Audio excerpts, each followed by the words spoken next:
各位网友，大家好，我是包明。美国中期选举的前瞻，无论谁赢，美国对中国的强硬政策可能会更加的激进。美国中期选举，也就是2年一次的国会众议院和参议院议员的选举，将在11月8号开始。美国媒体普遍预测，共和党将以较大的优势赢得众议院的多数席位，还可能以微弱的优势赢得参议院的多数席位。目前呢，是拜登的民主党以微弱的优势控制着2院，这意味着中期选举之后，美国民主党将在国会的参众2院中都被共和党压制。民主党总统拜登将成为跛脚鸭，许多民主党主推的政策有可能在国会中被否决，拜登施政将更加的困难。很多网友认为既然拜登对中国如此不友好，那他成为跛脚鸭以后也许美国政府的反华政策和法案会少一些。而许多外国媒体的看法是，无论谁赢得美国的中期选举，美国对中国的强硬政策都有可能更加的激进。因为美国共和民主两党在恶意对待中国的问题上态度是一致的，共和党甚至更加关注意识形态的竞争，仍然有不少的共和党的议员念念不忘新冠病毒的溯源，仍然想要继续甩锅中国。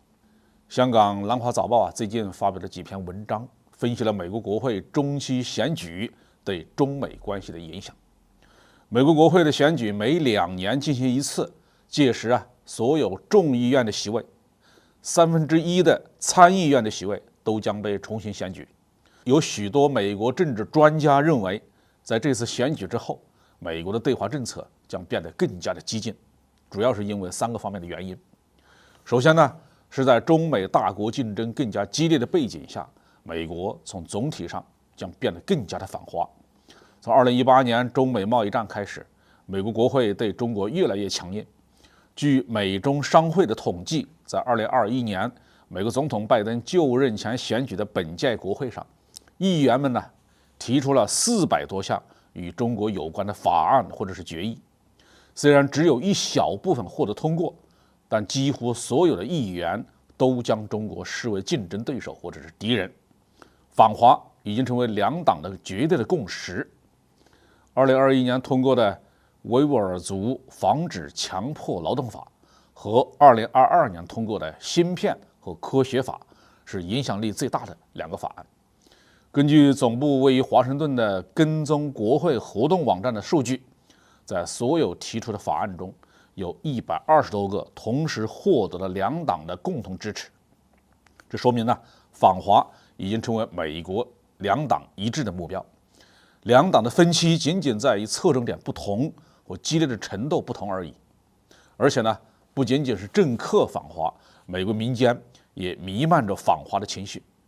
根据美国皮尤研究中心最近的民意调查的数据，今年对中国持负面看法的美国人的数量达到了历史新高的82%，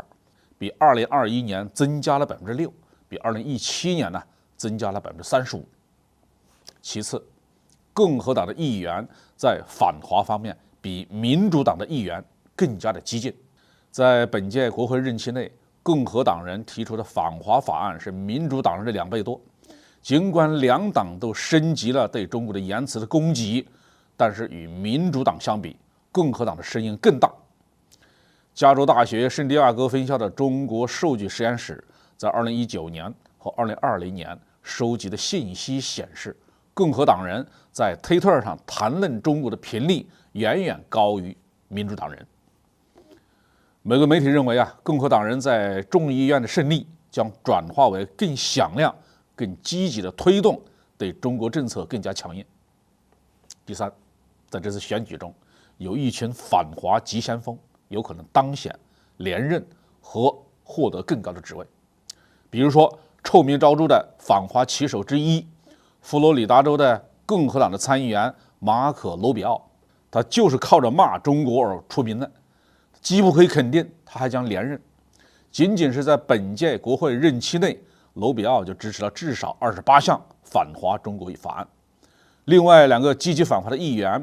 马里兰州的民主党人克里斯·范霍伦和印第安纳州的共和党人托德·杨也基本确定连任。如果共和党人控制了众议院，那共和党的麦考尔这些人呢，将在众议院担任更高的职务，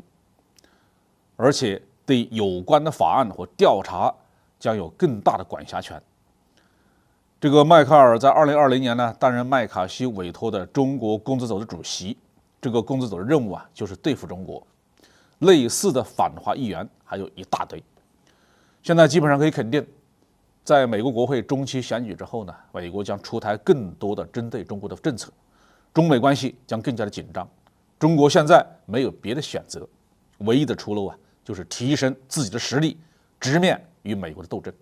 好，这期话题我们就说到这里。